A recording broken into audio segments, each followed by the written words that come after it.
Ladies and gentlemen, boys and girls, children of all ages, welcome back. It has been a minute since I have last made a vlog. It has been too long, some might say, but we're back in the streets today. At the end of this video, I'm going to talk about why I haven't made a vlog in a little while. But if you're just here for poker action, we're going to get straight into it today. A really fun session, lots of crazy hands, lots of big pots, lots of action. Let's check it out. So we're playing 2-5, no limit at the wonderful Empire Casino in Leicester Square in London. The game is going to get much bigger and much fuller later, but for now we're starting four-handed. On to our first hand of the day. We pick up King 9 suited in the big blind. It falls round to the small blind and he makes it £15 to go. 3-betting is of course fine here. Calling is fine as well though. I decide to go with just a call and we're off to our first flop of the day. It is 9-3 deuce rainbow with one club. We've got top pair, second kicker and the backdoor flush draw as well. My opponent checks to me and I miscalculate the size of the pot. I'm trying to bet half pot here, but I accidentally somehow bet full pot. No harm done though, as the opponent just calls and we see a turn. It's an offsuit jack. An overcard to the board, the small blind checks, and I think betting here is completely fine, but I do decide to see a free river. I check it back. An offsuit 4 rolls off and the small blind checks to me once more, and this is a very clear value bet for us here. I bet out £70 on the river and my opponent decides to fold. It's a very small, very innocuous pot, but it's nice to be winning the first hand of the day, and it's going to set us up really nicely for the session ahead. Alright, next up is a fun one. We pick up this suited wheel ace in the small blind. Under the gun is limped in, the button makes it 20 to go, and I make the call. These suited aces are really tough to fold, even when you're out of position. Under the gun calls as well, and we're 3 ways to King 10-5 with 2 spades and 1 club. I thought for 1 second I had flopped the nuts, but unfortunately not. Under the gun surprisingly decides to lead out here. He bets £40, the original raiser folds, and I decide to just call. To the turn it is an offsuit 9, and when I check the limper bets again, this time for £75, around half pot. It's never ideal to be check calling out of position on the turn with your draws, but I think we're getting a good enough price to justify it, so I do go ahead and make the call. To the river, spade, one-time dealer. Thank you, dealer. It is the 6 of spades. We have made the absolute nuts. And before my brain can work out what it wants to do, my hand has already tapped the table. Damn you, hand. We should have led out there. No harm done, though, as the limper fires out once more. He bets £160. This is an absolute dream spot. I do my best Leonardo DiCaprio acting impersonation for around 30 seconds before announcing that I am all in. My opponent does not snap, he takes a while and he clearly looks like he's in a bit of a pickle. I assume he's got a straight or maybe top 2 pair, and sure enough he does make the call. When I show him the nuts, he actually turns over the second nuts. He had King 8 of spades. Very impressive that he didn't snap, because I know if I'm in his shoes my money is in after about 2 seconds. So after this hand, we're up a very cool £850 after just a few orbits in the game. We're settling in nicely to the game, and shortly after we play one of the funnest pots that I have ever played at the Empire Casino in Leicester Square. Strap in for this one, it is a doozy. EP has limped, there's a Euro reggae looking fella on the button and he makes it 20 to go. I call in the big blind with 9-7 of clubs, the limper folds and we go heads up to 7-6 for rainbow with 1 club. My brain is faster than my hand this time. I don't snap check, instead I get a little funky and lead out here for £15. The button thinks for a second, he makes the call. To the turn, it is the 3 of clubs. This is the perfect trifecta. 1, we've turned equity. 2, it's a good card for my range, and 3, we can sometimes have the best hand here, so I donk out again, this time for £25. The button makes the call and we're off to the river. It is another 6. Very interesting river. I'm really not sure what to do here, but I decide to continue on my little third pot donking adventure and bet again for £45. Quick shout out to my buddy Welsh Gaz who will be watching this. Immensely proud of my third pot donking capabilities. All of a sudden the button starts reaching for big chips and then fires out a raise to £280. Ooh la la, I was not expecting that. I Hollywood for a second with the intention of folding, but as I'm doing so, I start to think. I feel like this player would definitely raise a set on the flop, and I also feel like he would definitely raise with a straight on the river versus my small size. I feel like taking this kid to the streets. All of a sudden, I'm all in for £1,400. I fade the absolute snap call, which is always a relief, and sure enough, after a minute or so, my opponent decides to let his hand go, and I cannot resist showing the 9 of clubs to the delight of the table. Even the dealer shook his head, chuckled and said, "Gazzy, you old dog." That last part's obviously not true, but the whole table did seem to enjoy my bluff, apart from the guy in the button obviously. Next up is a bit of a funky one. I pick up this luscious looking ace queen of hearts on the button and I raise it on up to £15. The small blind is a friend of mine, he makes the call and the big blind calls as well. 3 ways to the flop, it is 9-8-6 with 1 heart. Both players check to me and I decide to check back. This is a pretty clear check back with our hand on this board versus 2 players. The turn is an offsuit queen, full rainbow board now. It checks to me and I bet my top pair top kicker for £35. The small blind calls, the big blind folds and we're heads up to the river. It is another queen.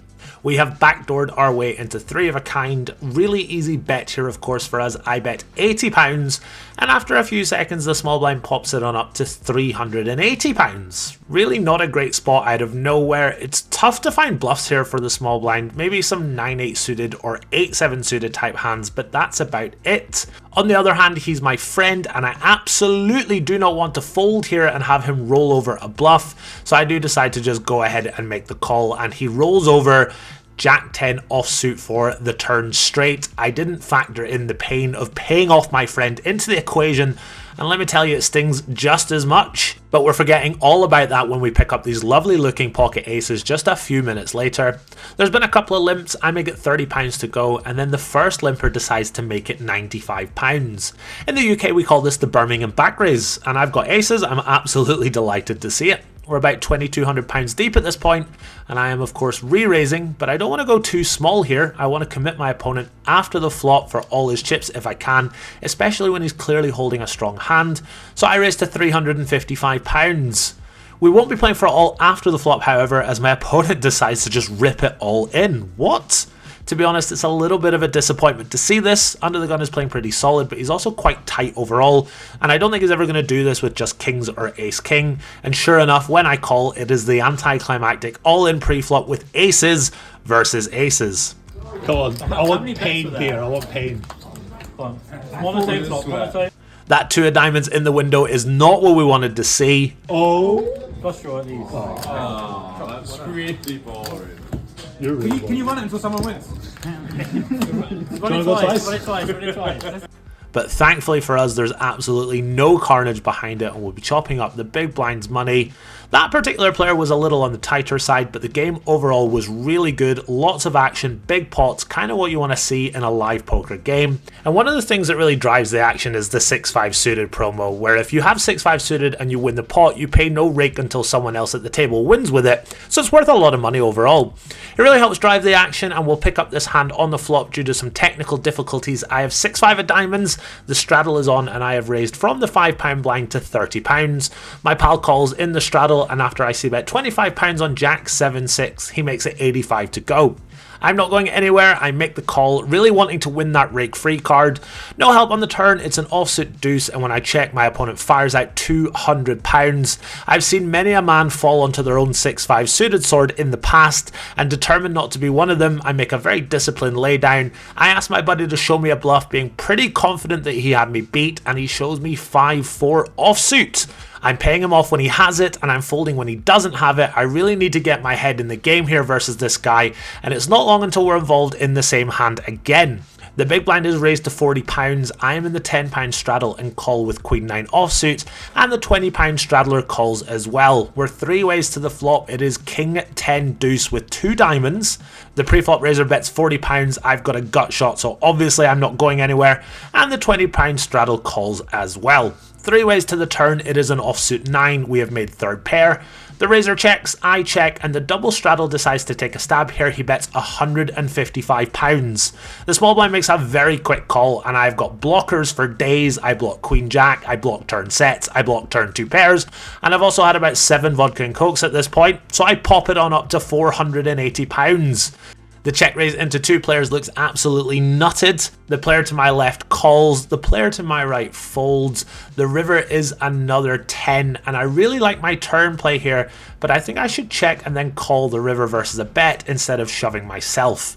It's very likely the player to my left has a draw when he calls my turn raise, and he's probably not ever folding a better hand when the 10 rolls off. When I do go all in, he snap folds, all but confirming that he had a draw, and when I show my hand for fun, the player to my right says that he had a king. I've gotten a better hand to fold, a worse hand to call. In the online streets we call this stumbling into the god's line, and I very much stumbled my way into the best possible outcome here. It's been a really good night so far on the felt, and next up is yet another unbelievably fun hand. So the player to my right has been blind raising all night to random amounts pre-flop, £50, £100, £75, etc. He's under the gun and he makes it 50 blind, so we're playing 2-5 blind 50, but not for long as I decide to put on the blind 95. Not the blind 100, the blind 95. The player in middle position who has been playing solid but very tight all night, he makes it £225 to go. It folds round to me and I didn't take the northern line to Leicester Square and come and sit in this game to not defend my blind 95 pre-flop raise, so I go ahead and make the call. We're heads up to an all red flop of 10-10-5 with 2 hearts and 1 diamond. I flopped a flush draw, but I've got this feeling in my gut that I'm going to regret that blind raise and that pre-flop call. My opponent is reaching for chips, he bets £160. Very easy call for us, probably have to check fold most turns.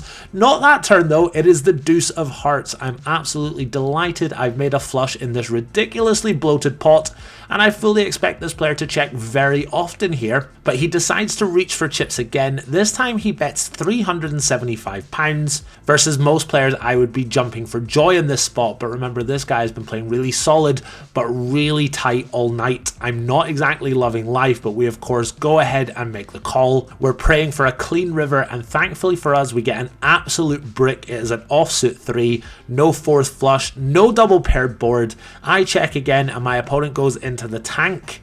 There's £1,500 in there and he's got about £1,200 behind. If he shoves it, it's going to be a bit of a puke spot given how tightly he's been playing, but I make my mind up. I'm not folding if he does shove. He takes a long time before checking back, and I show my hand fully expecting it to be good, only for him to show the ace of hearts and then mucks the other card. When I saw that ace of hearts, I panicked for a second thinking maybe he had just nit checked back the nut flush, but thankfully for us he didn't have it, and yet another big pot is coming my way. This is the power of the blind 95 pre-flop raise. Our penultimate hand of the night is a testament to how well I have been running while playing really not great poker. If Doug Polk sees this vlog, I might be looking for a new job soon. So the 20 straddle is back on, 2 limps. I am in the £5 blind with 7-5 offsuit and of course call. We go 5 ways to the flop. I tell the small blind that if he checks, I will bet dark. He happily obliges, and as the dealer fans out King 4-3 rainbow, I bet out £20. The first limper is the player from the previous hand, and he pops it on up to £90. Folds back around to me, I've got a gut shot, I've had a few more drinks at this point, and I'm running super well, so I go ahead and make the call, looking for that 6 to give me the nuts. The turn is not a 6, but it is an ace, so I do pick up a double gutter. I check, hoping to get a free card, and sure enough, my opponent checks back. Was there ever any doubt that I would hit the river? It is a deuce to give me a 5 high straight. No messing around, I lead out here for £200, and after a minute my opponent side calls and pays me off. It's another tough spot for him, and another very nice pot coming my way. It's been a really good night so far. We're coming towards the end of the session. I've been playing for about 6 hours, and we've got time for one more monstrous pre-flop hand. I'm in the middle blind and look down at pocket kings. The button opens to £30. I make it £125 to go, and my buddy in the £10 straddle cold 4 bets to £275. This is 3 online poker players going at it, and the button isn't messing around. He shoves it all in pre-flop for £1,100 total. Alright, sweet. Quick check of the big blind stack. He's got about £1,500 total. I don't know why I'm checking how much he's got. It's not like I'm doing anything other than going all in at this point. Sure enough, I do go ahead and reshove. The big blind quickly folds. The button has got pocket queens. We're running it twice for this pot worth almost £2,500.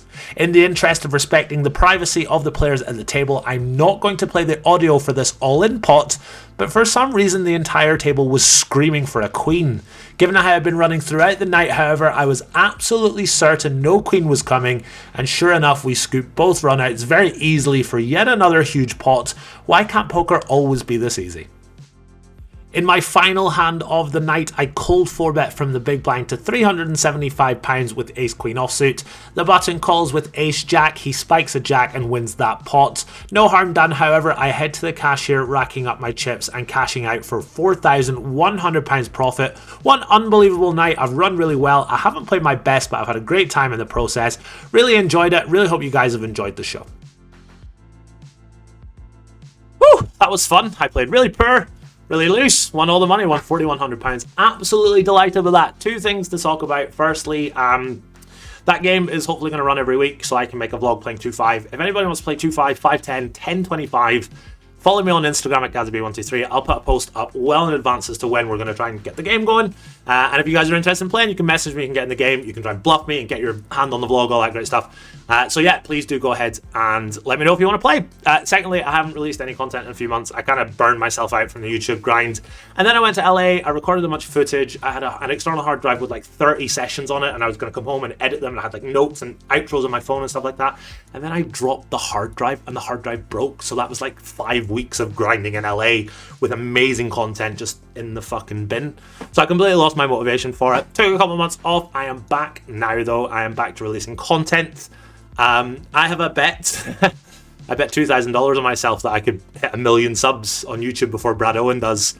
And if I win, I'll win $100,000. I'm probably not going to win. I didn't realize how hard it is. Like, you work really hard, you edit for 12 hours, you release a vlog, and you get like 4 subs. And that's, like, I'm not complaining. When I made the bet, I had no idea how hard it is to obtain subs on YouTube, which is fine. So I kind of gave up a little bit. So I'm going to come back to YouTube now, and I'm going to release content when I want. I'm not going to be like shamelessly being like and sub and comment and big yellow arrows in the thumbnail and like me like this and like question marks in the title and stuff like that. Anyone who knows me knows how much I loathe question marks in a YouTube video title. It's like, I river a flush question mark, and it's like, well, do you or don't you? Don't fucking ask. Anyway, going off on a tangent. Yeah, back to the YouTube grind. Gonna release content as and when I please, and not be as like fucking sell out with it. So I really hope you guys enjoyed this video. Please go ahead and sub. I'd really appreciate it. Until next time, take it easy.